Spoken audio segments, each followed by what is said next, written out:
और दिल्ली से एक बड़ी खबर इस वक्त बता दें, एमपी हाई कोर्ट के आदेश को सुप्रीम कोर्ट ने रद्द कर दिया है। हाई कोर्ट ने राखी बंधवाने की शर्त पर आरोपी को जमानत दी थी। यौन उत्पीड़न के मामले में जमानत को लेकर था हाई कोर्ट का फैसला।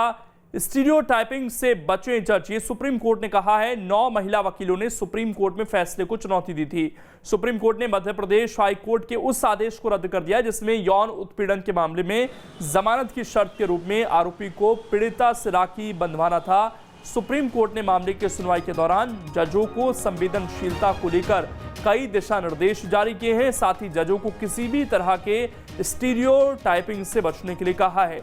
मध्य प्रदेश हाईकोर्ट ने यौन उत्पीड़न के आरोपी को पीड़िता से राखी बंधवाने की शर्तों पर जमानत दे दी थी, जिसे अपर्णा भट्ट सहित 9 महिला वकीलों ने सुप्रीम कोर्ट में चुनौती दी थी। सुप्रीम कोर्ट ने कहा कि निचली अदालत कोई भी घिसी पीटी टिप्पणी नहीं कर सकती। निचली अदालत ने कहा था कि बतौर नेक वो पीड़ित महिला को 11,000 रुपए दें और मिठाई भी साथ लेकर जाएं।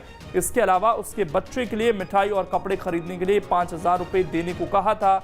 आरोपी विक्रम बागरी पर महिला के साथ यौन उत्पीड़न का आरोप लगा था। बागरी पर पिछले साल अप्रैल महीने में पड़ोसी के घर में घुसकर महिला के साथ यौन शोषण का आरोप था। तो यह पूरा मामला था और एमपी हाई कोर्ट के फैसले को सुप्रीम कोर्ट ने रद्द किया है। अरविंद दिल्ली से इस वक्त हमारे साथ जुड़ गए हैं ज्यादा जानकारी के साथ। अरविंद, आने वाले दिनों में भी अगर इस फैसले को देखें सुप्रीम कोर्ट की तरफ से तो ये काफी महत्वपूर्ण रहेगा और निचली कोर्ट को एक तरीके से हिदायत है कि आप इस तरह के फैसले नहीं ले सकते हैं, सबूतों के आधार पर ही फैसले होने चाहिए।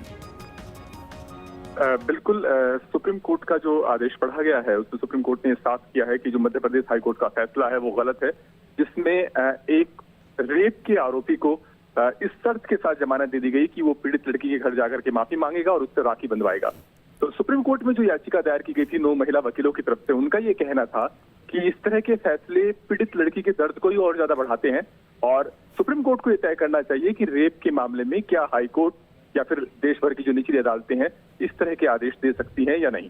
तो सुप्रीम कोर्ट ने ये पाया है कि फैसला गलत है। सुप्रीम कोर्ट ने इसके अलावा इस तरह के मामलों में स्टीरियोटाइप फैसले देने से बचने के लिए हाई कोर्ट्स और लोअर कोर्ट्स के लिए देश भर में कुछ दिशा निर्देश भी जारी किए हैं।